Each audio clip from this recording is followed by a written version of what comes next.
नमस्कार साथियों, मैं मोहित अपने YouTube चैनल यूथ कैरियर में आपका स्वागत करता हूं। साथियों, मैं आशा करता हूं आप अपने घर पर स्वस्थ होंगे, मस्त होंगे और उत्तर प्रदेश पुलिस कांस्टेबल री एग्ज़ाम की तैयारी कर रहे होंगे। साथियों, मैं आपको जीके जीएस का प्रैक्टिस सेट कराऊंगा जिसमें 37 प्रश्न होंगे और आपको कमेंट के माध्यम से मुझे बताना है कि आपका स्कोर कितना हो रहा है। आज का प्रश्न संख्या 1 है हमारा, काफ़ी अच्छा प्रश्न है, यूपी जीके से पूछा गया है। निम्नलिखित में से उत्तर प्रदेश का कौन सा जिला कत्था उद्योग के लिए प्रसिद्ध है? यानी कत्था उद्योग के लिए कौन सा जो जिला है साथियों वो प्रसिद्ध है। कत्थे के लिए उत्तर प्रदेश का कौन सा जिला जाना जाता है? तो ऑप्शन नंबर ए में Allahabad, option number B Bareilly, option number C Agra, option number D Lucknow. तो देखिएगा, कत्था उत्पादन के लिए यानी कत्था उद्योग के लिए उत्तर प्रदेश का बरेली शहर जाना जाता है। प्रश्न संख्या 1 का ऑप्शन नंबर बी सही हो जाएगा। नेक्स्ट प्रश्न है हमारा क्वेश्चन नंबर 2। भारत के कितने राज्य बांग्लादेश के साथ सीमा साझा करते हैं? ऐसे कितने राज्य हैं भारत के जो बांग्लादेश के साथ सीमा साझा करते हैं? Option number A 3, option number B 4, option number C 5, option number D 6। तो देखिएगा साथियों, कितने राज्य ऐसे हैं जो बांग्लादेश के साथ सीमा साझा करते हैं। भारत के 5 राज्य ऐसे हैं जो बांग्लादेश के साथ सीमा साझा करते हैं। पश्चिम बंगाल, मैं लिख देता हूँ उन्हें, पश्चिम बंगाल है, पश्चिम बंगाल, असम दूसरे नंबर पर साथियों असम है, मेघालय, मेघालय, त्रिपुरा, मिजोरम। एक त्रिपुरा है और एक मिजोरम है, मिजोरम। तो भारत के 5 राज्य ऐसे हैं जो बांग्लादेश के साथ सीमा साझा करते हैं। तो प्रश्न संख्या 2 में ऑप्शन नंबर सी सही हो जाएगा। नेक्स्ट प्रश्न है प्रश्न संख्या 3, काफ़ी अच्छा प्रश्न है। राष्ट्रीय पर्यटन दिवस किस तिथि को मनाया जाता है? उत्तर प्रदेश पुलिस कांस्टेबल के एक एग्जाम में अवश्य दिवस पूछा जाता है साथियों, और हमसे पूछा जा रहा है प्रैक्टिस सेट में, राष्ट्रीय पर्यटक दिवस किस तिथि को मनाया जाता है? ऑप्शन नंबर ए 20 जनवरी, ऑप्शन नंबर बी 22 जनवरी, ऑप्शन नंबर सी 24 जनवरी, ऑप्शन नंबर डी 25 जनवरी। तो देखिएगा, जो राष्ट्रीय पर्यटन दिवस है वो 25 जनवरी को मनाया जाता है। प्रश्न संख्या 3 में ऑप्शन नंबर डी सही हो जाएगा। प्रश्न संख्या 3 में ऑप्शन नंबर डी सही हो जाएगा। प्रश्न संख्या 4 है साथियों, एक प्रसिद्ध धार्मिक तीर्थ स्थल नैमिषारण्य उत्तर प्रदेश के डॉट डॉट डॉट जिले में स्थित है। यानी उत्तर प्रदेश के किस जिले में स्थित है नैमिषारण्य जो तीर्थ स्थल है? काफ़ी बार परीक्षाओं में ये प्रश्न पूछा जाता है। ऑप्शन नंबर ए लखनऊ है, option number B Kanpur, option number C Barabanki, option number D Sitapur. तो बताइए किस जिले में स्थित है नैमी जो सारण है साथियों, ये पर्यटक स्थल उत्तर प्रदेश के सीतापुर जिले में स्थित है। प्रश्न संख्या 4 में ऑप्शन नंबर डी सही हो जाएगा, ऑप्शन नंबर डी सही हो जाएगा। प्रश्न संख्या 5 है, नेक्स्ट प्रश्न है हमारा, संविधान के किस भाग में नागरिकता का उल्लेख है? यानी संविधान का ऐसा कौन सा भाग है जिसमें नागरिकता के बारे में चर्चा की गई है? नागरिकता के बारे में चर्चा की गई है। भाग 1, भाग 2, भाग 3, भाग 4। तो साथियों, भाग 2 में नागरिकता का उल्लेख है। संविधान के भाग 2 में नागरिकता का उल्लेख है। कॉमन सा प्रश्न है, कई बार विभिन्न परीक्षाओं में पूछा गया है। प्रश्न संख्या 5 में ऑप्शन नंबर बी सही हो जाएगा। प्रश्न संख्या नेक्स्ट है हमारा 6, ब्लू माउंटेन किसे कहा जाता है? यानी किस पर्वत पहाड़ी को, किस पहाड़ियों को ब्लू माउंटेन के नाम से जाना जाता है? ऑप्शन दिया गया है नीलगिरी पहाड़ियाँ, ऑप्शन नंबर बी दिया गया है अरावली पहाड़ी, ऑप्शन नंबर सी दिया गया है उपयुक्त में से कोई नहीं, ऑप्शन नंबर डी दिया गया है शिवालिक पहाड़ी। तो देखिएगा, ब्लू माउंटेन जो नीलगिरी की पहाड़ी हैं, और साथियों नीलगिरी की जो पहाड़ी हैं उन्हें हम ब्लू माउंटेन के नाम से जाना जाता है। प्रश्न संख्या 6 में ऑप्शन नंबर ए सही हो जाएगा। प्रश्न संख्या 6 में ऑप्शन नंबर ए सही हो जाएगा। प्रश्न संख्या 7 है हमारा नेक्स्ट प्रश्न, मुगल सम्राट किस वाद्य यंत्र को बहुत ही कुशलता से बजाता था? जो प्यारे साथियों मुगल सम्राट, इसमें नाम नहीं दिया गया है, मुगल सम्राट अकबर, ये अकबर है साथियों। प्रश्न में थोड़ी सी मिस्टेक हो गई है लिखने में। मुगल सम्राट अकबर किस वाद्य यंत्र को बहुत ही कुशलता से बजाता था? ऑप्शन नंबर ए सितार दिया गया है, option number B veena, option number C नक्कारा, ऑप्शन नंबर डी तबला। तो देखिएगा जो मुगल सम्राट है अकबर, वो नक्कारा बजाने में काफ़ी रुचि रखते थे, नक्कारा बजाने में काफ़ी रुचि रखते थे। प्रश्न संख्या 7 में ऑप्शन नंबर सी सही हो जाएगा, ऑप्शन नंबर सी सही हो जाएगा। प्रश्न संख्या 8 है हमारा साथियों, प्रश्न संख्या 8 है कोणार्क मंदिर किस राज्य में स्थित है? कॉमन सा प्रश्न है, विभिन्न परीक्षाओं में पूछा जाता है। परीक्षाओं में कुछ बेसिक प्रश्न पूछे जाते हैं, तो कुछ कठिन प्रश्न पूछे जाते हैं, तो कुछ मॉडरेट प्रश्न पूछे जाते हैं। तो साथियों ये काफ़ी आसान प्रश्न है। कोणार्क मंदिर किस राज्य में स्थित है? Option number A Maharashtra, option number B Andhra Pradesh, option number C Karnataka, option number D Orissa. तो देखिएगा कोणार्क का जो सूर्य मंदिर है, जो सूर्य देवता को समर्पित है, यह उड़ीसा राज्य में स्थित है, उड़ीसा राज्य में स्थित है। प्रश्न संख्या 8 में ऑप्शन नंबर डी सही हो जाएगा, उड़ीसा में स्थित है, कोणार्क मंदिर उड़ीसा में स्थित है। प्रश्न संख्या 9 है साथियों हमारा, वर्ष 1857 के विद्रोह के निम्न नेताओं में से किसने सबसे पहले अपना बलिदान दिया था? तो ऐसा कौन सा नेता था 1857 का जो सबसे पहले बलिदान दिया था? प्रश्न संख्या ए में दिया गया है साथियों, ऑप्शन ए है Kunwar Singh, option number B है Tatya Tope, option number C है लक्ष्मीबाई, ऑप्शन नंबर डी है मंगल पांडे। तो 1857 का जो विद्रोह हुआ था उसमें सबसे पहले जो बलिदान दिया था मंगल पांडे के द्वारा दिया गया है। प्रश्न संख्या 9 में ऑप्शन नंबर डी सही हो जाएगा। नेक्स्ट प्रश्न है हमारा क्वेश्चन नंबर 10, भारत में स्वर्ण कहाँ पाया जाता है? यानी जो स्वर्ण यानी जो सोने की खान है साथियों, भारत में कहाँ पर स्थित हैं, ये बात आपसे पूछी जा रही है। प्रश्न संख्या 10 में ऑप्शन नंबर ए है Katni Madhya Pradesh, option number B Panna Madhya Pradesh, option number C Kolar Karnataka, option number D Khetri Rajasthan. तो स्वर्ण जो सोना है साथियों, ये कोलार की खानों में पाया जाता है, कर्नाटक में कोलार हट्टी की कर्नाटक में खाने हैं, वहाँ पर सोना सबसे ज़्यादा पाया जाता है। खेतड़ी जो राजस्थान में, ये तांबे की खान है, ये तांबे की खान है, खेतड़ी राजस्थान में तांबे की खान है।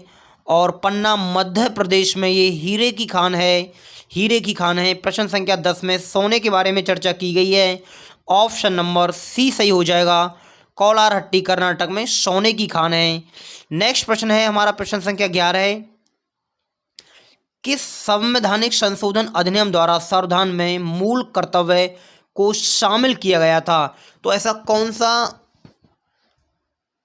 संशोधन था जिसमें मूल कर्तव्य जोड़े गए थे? 41वां संविधान संशोधन, ऑप्शन नंबर बी 42वां संविधान संशोधन, ऑप्शन नंबर सी 43वां संविधान संशोधन, ऑप्शन नंबर डी 44वां संविधान संशोधन।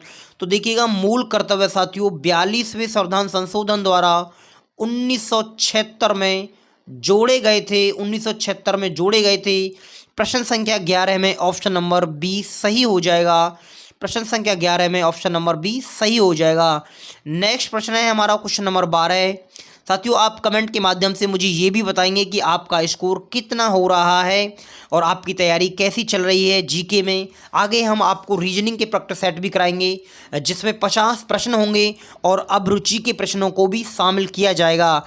प्रश्न संख्या 12 है, निम्नलिखित में से कौन सा भारत में पुलिस का सर्वोच्च सम्मान है? यानी पुलिस के क्षेत्र में जो सर्वोच्च सम्मान दिया जाता है कौन सा है?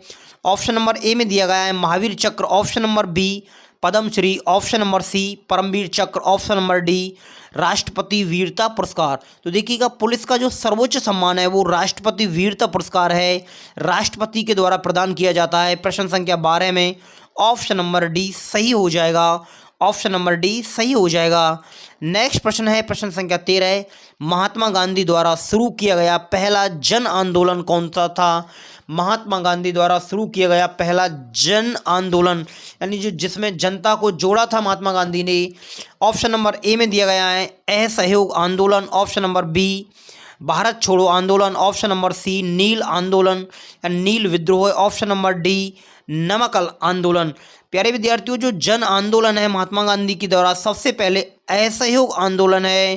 प्रश्न संख्या 13 में ऑप्शन नंबर बी सही हो जाएगा, ऑप्शन नंबर ए सही हो जाएगा। असहयोग आंदोलन, असहयोग आंदोलन।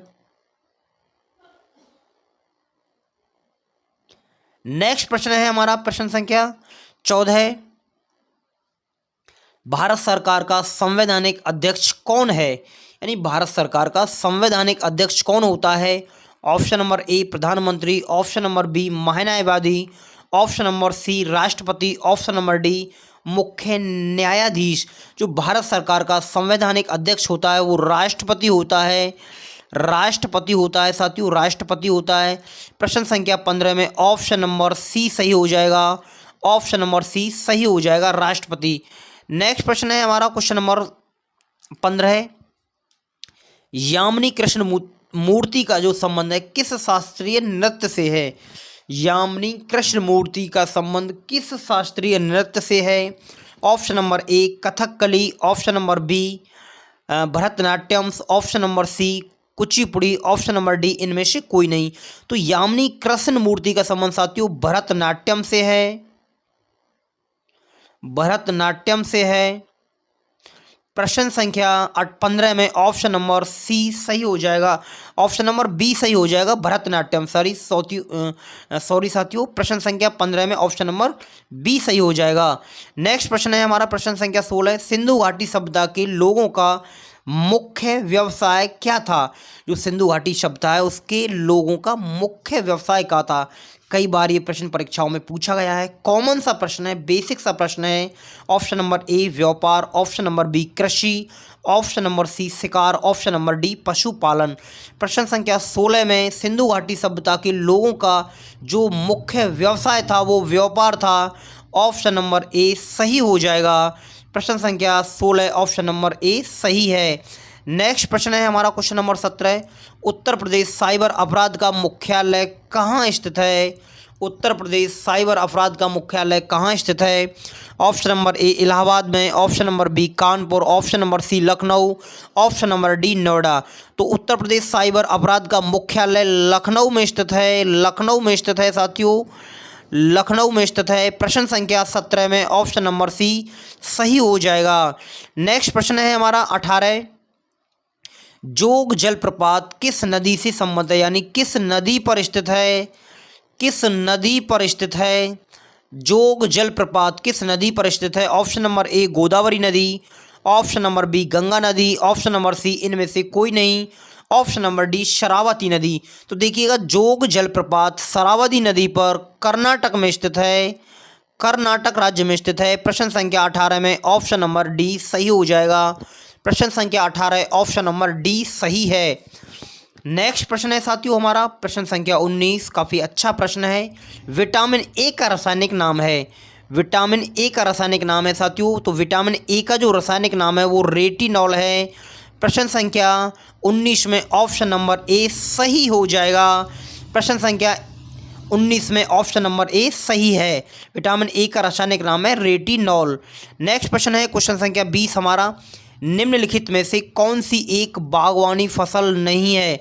जो बागवानी फसल नहीं है यानी साथियों नगदी फसल नहीं है। जैसे ऑप्शन नंबर ए में दिया गया है चावल, ऑप्शन नंबर बी में दिया गया है कोको, ऑप्शन नंबर सी में दिया गया है कपास, ऑप्शन नंबर डी में दिया गया है रबड़। तो जो बागवानी फसल नहीं है यानी हमारी नगदी फसल नहीं है वो चावल नहीं है, चावल नहीं है। ऐसी फसलें जिन्हें हम ज़्यादा समय तक घर पर नहीं रख सकते हैं और उन्हें बागवानी या नगदी फसल कहते हैं। जैसे रबड़ को हम ज़्यादा समय तक घर पर नहीं रख सकते हैं, कपास को हम ज़्यादा समय तक घर पर नहीं रख सकते हैं। ऐसी साथियों कोको नारियल को हम ज़्यादा समय तक घर पर नहीं रख सकते हैं। प्रश्न संख्या 20 में ऑप्शन नंबर ए सही हो जाएगा। बागवानी फसल नहीं है, चावल बागवानी फसल नहीं है। नेक्स्ट प्रश्न है हमारा क्वेश्चन नंबर 21, ब्रह्मांड में सबसे प्रचुर तत्व है, यानी कौन सा ऐसा तत्व है जो ब्रह्मांड में सबसे प्रचुर है। Option number A oxygen, option number B carbon dioxide, option number C hydrogen, option number D उपयुक्त में से कोई नहीं। तो साथियों ब्रह्मांड में सबसे जो प्रचुर तत्व है वो हाइड्रोजन है। हाइड्रोजन तत्व है जो प्रचुर मात्रा में है। प्रश्न संख्या 21 में ऑप्शन नंबर सी सही हो जाएगा, हाइड्रोजन। प्रश्न संख्या 21 में ऑप्शन नंबर सी सही हो जाएगा, हाइड्रोजन। नेक्स्ट प्रश्न है हमारा क्वेश्चन नंबर 22, भारतीय संसद में शामिल है, यानी भारतीय संसद में कौन कौन शामिल है। बेसिक सा प्रश्न है, कॉमन सा प्रश्न है। मुझे सभी साथी कमेंट के माध्यम से अवश्य बताएंगे कि आपका स्कोर कितना हो रहा है। यदि आपके 20 प्लस प्रश्न सही हो रहे हैं तो आपकी तैयारी काफ़ी अच्छी चल रही है, बहुत अच्छी दिशा में आप आगे बढ़ रहे हैं। हमारा क्वेश्चन नंबर 22 है, भारतीय संसद में शामिल है। ऑप्शन नंबर ए केवल लोकसभा, ऑप्शन नंबर बी केवल Rajya Sabha, option number C Lok Sabha और राज्यसभा, ऑप्शन नंबर डी राष्ट्रपति और लोकसभा। तो भारतीय संसद में जो शामिल है साथियों, लोकसभा और राज्यसभा शामिल है। भारतीय संसद 3 सदनों से मिलकर बनाई जाती है, लोकसभा, राज्यसभा और राष्ट्रपति से। प्रश्न में पूछा गया है कि भारतीय संसद में शामिल है तो लोकसभा और राज्यसभा। प्रश्न संख्या 22 ऑप्शन नंबर सी सही हो जाएगा।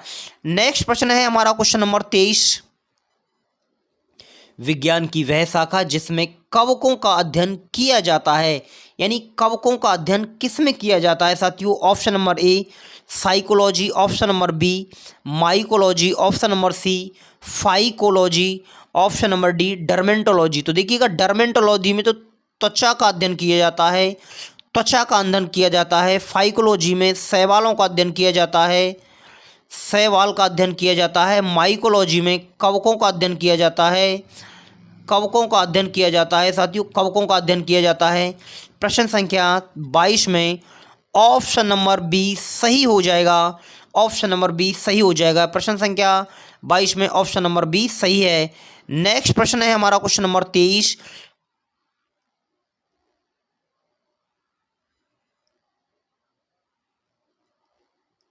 नेक्स्ट प्रश्न है किसके शासनकाल में सबसे अधिक मंगोल आक्रमण हुए थे, यानी किसके शासनकाल में सबसे ज़्यादा जो मंगोल आक्रमणकारी आए थे। ऑप्शन नंबर ए में दिया गया है उपयुक्त में से कोई नहीं, ऑप्शन नंबर बी में दिया गया है Alauddin Khilji, option number C में दिया गया है Mohammad Ghori, option number D में दिया गया है मोहम्मद बिन तुगलक। तो किसके शासनकाल में सबसे ज़्यादा जो मंगोलकारी आक्रमण आए थे वो अलाउद्दीन खिलजी के शासनकाल में आए थे। प्रश्न संख्या 24 में ऑप्शन नंबर बी सही हो जाएगा। प्रश्न संख्या 24 में ऑप्शन नंबर बी सही हो जाएगा। नेक्स्ट प्रश्न है हमारा साथियों प्रश्न संख्या 25, भारतीय दलहन शोध संस्थान कहाँ स्थित है, यानी जो दाल की जो संस्थान स्थित है उत्तर प्रदेश के किस शहर में स्थित है। Option number A Varanasi, option number B Kanpur, option number C Meerut, option number D Lucknow. दलहन संस्थान उत्तर प्रदेश के कानपुर शहर में स्थित है, कानपुर शहर में स्थित है। प्रश्न संख्या 25 में ऑप्शन नंबर बी सही हो जाएगा। नेक्स्ट प्रश्न है साथियों हमारा क्वेश्चन नंबर 26, महावीर ने जैन संघ की स्थापना कहाँ की थी, यानी महावीर स्वामी ने जैन संघ की स्थापना किस शहर में की थी। ऑप्शन नंबर ए में दिया गया है Pawapuri, option number B Kundgram, option number C Vaishali, option number D Varanasi. तो बताइए कौन सा ऐसा शहर था जहां महावीर स्वामी ने जैन धर्म की स्थापना की थी। प्रश्न संख्या 26 में ऑप्शन नंबर ए सही है, पावापुरी। पावापुरी में महावीर स्वामी ने जैन धर्म की स्थापना की थी। बहुत ही अच्छा प्रश्न है, विभिन्न परीक्षाओं में ये प्रश्न पूछा गया है। प्रश्न संख्या 26 में ऑप्शन नंबर ए सही हो जाएगा, ऑप्शन नंबर ए सही हो जाएगा। नेक्स्ट प्रश्न है क्वेश्चन नंबर 27, यूरिया में नाइट्रोजन की प्रतिशत मात्रा कितनी होती है, यानी यूरिया में कितने प्रतिशत नाइट्रोजन पाया जाता है। Option number A 26%, option number B 36%, option number C 46%, option number D 60%। तो यूरिया में जो नाइट्रोजन की मात्रा का जो परसेंटेज है साथियों वो 40% है, 40% है। प्रश्न संख्या 27 में ऑप्शन नंबर सी सही हो जाएगा। प्रश्न संख्या 27 में ऑप्शन नंबर सी सही हो जाएगा 40%। हमारा नेक्स्ट प्रश्न है आज का क्वेश्चन नंबर 28, विश्व का दूसरा सबसे बड़ा द्वीप कौन सा है। काफ़ी अच्छा प्रश्न है। विश्व भूगोल से 1 से 2 प्रश्न अवश्य पूछा जाएंगे, जैसे राजधानियों के बारे में जानकारी कर लेता है, मुद्राओं के बारे में जानकारी कर लेता है, विश्व के द्वीप के बारे में जानकारी कर लेता है, कौन सा शहर किस नदी के किनारे स्थित है। हमसे प्रश्न में पूछा जा रहा है कि विश्व का दूसरा सबसे बड़ा द्वीप कौन सा है। Option number A Borneo, option number C Madagascar, option number C New Guinea, option number D Greenland. देखिए विश्व का सबसे बड़ा जो द्वीप है साथियों ग्रीनलैंड है, पर हमसे प्रश्न में पूछा गया है कि दूसरा सबसे बड़ा द्वीप वो न्यू गिनी है, न्यू गिनी है। प्रश्न संख्या 28 में ऑप्शन नंबर सी सही हो जाएगा, ऑप्शन नंबर सी सही हो जाएगा। प्रश्न संख्या 28 में ऑप्शन नंबर सी सही हो जाएगा। नेक्स्ट प्रश्न है प्रश्न संख्या 29 हमारा, जोजिला दर्रा निम्नलिखित में से किसको जोड़ता है। जो जोजिला दर्रा है साथियों वो किन किन शहरों को जोड़ता है। कश्मीर एवं Tibet, option number B Nepal एवं Tibet, option number C Leh एवं Srinagar, option number D Leh एवं कारगिल। जो जोजिला दर्रा है साथियों जम्मू कश्मीर में लेह एवं श्रीनगर को जोड़ता है, श्रीनगर को जोड़ता है, लेह एवं श्रीनगर को जोड़ता है। प्रश्न संख्या 29 में ऑप्शन नंबर सी सही हो जाएगा। प्रश्न संख्या 29 में ऑप्शन नंबर सी सही हो जाएगा। प्रश्न संख्या 30 है, नटवरी नृत्य अहीर समाज के द्वारा किस क्षेत्र में मनाया जाता है। प्रश्न संख्या 30 काफ़ी अच्छा प्रश्न है। उत्तर प्रदेश की कला संस्कृति से 1 या 2 प्रश्न अवश्य पूछा जाता है विद्यार्थियों को, और यूपी जीके से 6 से 7 प्रश्न अवश्य पूछे जाते हैं। आप सभी चैप्टरों को अच्छे से तैयार कर लें। प्रश्न संख्या 30 में ऑप्शन नंबर ए में दिया गया है पूर्वांचल क्षेत्र, ऑप्शन नंबर बी ब्रज क्षेत्र, ऑप्शन नंबर सी बुंदेलखंड क्षेत्र, ऑप्शन नंबर डी पश्चिमी क्षेत्र। तो नटवरी जो नृत्य है अहीर समाज द्वारा साथियों ये पूर्वांचल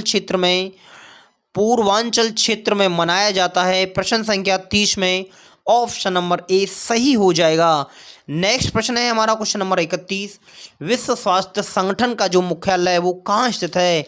किस शहर में WHO का मुख्यालय स्थित है, किस शहर में WHO का मुख्यालय स्थित है।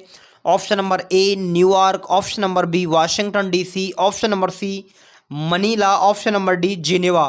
तो देखिएगा साथियों जो विश्व स्वास्थ्य संगठन का मुख्यालय है वो जिनेवा में स्थित है, जिनेवा में स्थित है। इसकी स्थापना 7 अप्रैल 1948 को हुई थी, 1948 ईस्वी को हुई थी। विश्व स्वास्थ्य संगठन का मुख्यालय जिनेवा शहर में स्थित है। प्रश्न संख्या 31 में ऑप्शन नंबर डी सही हो जाएगा। प्रश्न संख्या 32 है, आर्य समाज की स्थापना 1875 ईस्वी में किसके द्वारा की गई थी। यानी option number A Raja Ram Mohan Roy, option number B उपयुक्त में से कोई नहीं, option number C Swami Dayanand Saraswati, option number D Swami Dayanand Saraswati, option number C में स्वामी विवेकानंद दिया गया है। प्रश्न संख्या 32 ऑप्शन नंबर डी सही हो जाएगा। आर्य समाज की स्थापना मुंबई में 1875 ईस्वी में दयानंद सरस्वती जी के द्वारा की गई थी, दयानंद सरस्वती जी के द्वारा की गई थी। प्रश्न संख्या 32 में ऑप्शन नंबर डी सही हो जाएगा। प्रश्न संख्या 32 में ऑप्शन नंबर डी सही है। प्रश्न संख्या 33 है हमारा, भारत के उत्तरी मैदान में सबसे लंबी नदी कौन सी है। यानी ऐसी कौन सी नदी है जो भारत के उत्तरी मैदान में सबसे लंबी नदी है। ऑप्शन नंबर ए गोदावरी नदी, ऑप्शन नंबर बी यमुना नदी, ऑप्शन नंबर सी गंगा नदी, ऑप्शन नंबर डी ब्रह्मपुत्र नदी। तो भारत के जो उत्तरी मैदान में जो सबसे लंबी नदी है वो साथियों गंगा नदी है, गंगा नदी है। प्रश्न संख्या 33 में ऑप्शन नंबर सी सही हो जाएगा, गंगा नदी, गंगा नदी। भारत के उत्तरी मैदान की जो सबसे लंबी नदी है गंगा नदी है। प्रश्न संख्या 33 में ऑप्शन नंबर सी सही हो जाएगा। नेक्स्ट प्रश्न है हमारा, उत्तर प्रदेश में खरीफ फसल बोई जाती है। यानी उत्तर प्रदेश में खरीफ फसल बुवाई होती है। यानी किस महीने में खरीफ की जो फसल की बुवाई होती है साथियों, जनवरी फरवरी के दौरान, ऑप्शन नंबर बी अप्रैल मई के दौरान, ऑप्शन नंबर सी जून जुलाई के दौरान, ऑप्शन नंबर डी अक्टूबर दिसंबर के दौरान। तो आप अच्छे से जानते हैं कि उत्तर प्रदेश की जो खरीफ की जो फसल है साथियों, वो जून जुलाई के महीने में बोई जाती है। प्रश्न संख्या 34 में ऑप्शन नंबर सी सही हो जाएगा। प्रश्न संख्या 34 में ऑप्शन नंबर सी सही हो जाएगा। प्रश्न हमारा नेक्स्ट है क्वेश्चन नंबर 35 कि भारतीय रिजर्व बैंक का जो राष्ट्रीयकरण किया गया था वो कब किया गया था। भारतीय रिजर्व बैंक का राष्ट्रीयकरण किस वर्ष किया गया था। Option number A 1949, option number B 1948, option number C 1949, option number D 1951। भारतीय रिजर्व बैंक का राष्ट्रीयकरण 1949 ईस्वी में किया गया था। प्रश्न संख्या 35 में ऑप्शन नंबर सी सही हो जाएगा। ऑप्शन नंबर सी सही हो जाएगा 1949। हमारा नेक्स्ट प्रश्न है आज का क्वेश्चन नंबर 36। काफ़ी अच्छा प्रश्न है। भारत में कागजी नोट मुद्रा को जारी करने का पूर्ण अधिकार किसके पास है। ऑप्शन नंबर ए भारत सरकार के पास, option number B Reserve Bank के पास, ऑप्शन नंबर सी वित्त आयोग के पास, option number D Central Bank of India. यानी भारत में जो कि कागज की जो मुद्रा जारी करता है वो किसके द्वारा अधिकार है साथियों। ऑप्शन नंबर बी सही हो जाएगा। प्रश्न संख्या 36 में यह अधिकार रिजर्व बैंक के पास है। रिजर्व बैंक के पास है। रिजर्व बैंक के पास है। आज का हमारा आखिरी प्रश्न है और सभी साथी मुझे कमेंट के माध्यम से बताएंगे कि आपका स्कोर कितना हो रहा है। और ऐसे ही प्रश्न साथियों उत्तर प्रदेश पुलिस कांस्टेबल के री एग्जाम में पूछे जाएंगे। चुनाव के तुरंत बाद आपका एग्जाम करा लिया जाएगा। आपको ज़्यादा समय नहीं दिया जाएगा। आप अपनी तैयारी में अच्छे से जुड़ जाएं साथियों और ज़्यादा से ज़्यादा मेहनत करें। प्रश्न है हमारा लास्ट प्रश्न है आज का अंतिम प्रश्न। राष्ट्रीय कृषि और ग्रामीण विकास बैंक यानी नाबार्ड की जो स्थापना है साथियों किस पंचवर्षीय योजना में की गई थी। ऑप्शन नंबर ए चौथी पंचवर्षीय योजना, ऑप्शन नंबर बी पांचवी पंचवर्षीय योजना, ऑप्शन नंबर सी छठवीं पंचवर्षीय योजना, ऑप्शन नंबर डी आठवीं पंचवर्षीय योजना। जो हमारी राष्ट्रीय कृषि ग्रामीण विकास बैंक की जो स्थापना है साथियों वो किस पंचवर्षीय योजना में की गई है। तो छठवीं पंचवर्षीय योजना में नाबार्ड बैंक की स्थापना की गई है। नाबार्ड बैंक की स्थापना छठवीं पंचवर्षीय योजना में की गई है। प्रश्न संख्या 37 में ऑप्शन नंबर सी सही है। मैं आशा करता हूं सभी विद्यार्थी मुझे कमेंट के माध्यम से अपना स्कोर बताएंगे कि आपका स्कोर कितना हो रहा है। यदि आपके 20+ प्रश्न सही हो रहे हैं तो आपकी तैयारी काफ़ी अच्छी चल रही है और भी इससे भी ज़्यादा सुधार करने की कोशिश करें। ऐसे ही बेसिक प्रश्न उत्तर प्रदेश पुलिस कांस्टेबल की परीक्षाओं में पूछे जाते हैं। तो नमस्कार साथियों, मैं आपको नेक्स्ट वीडियो में मिलता हूँ।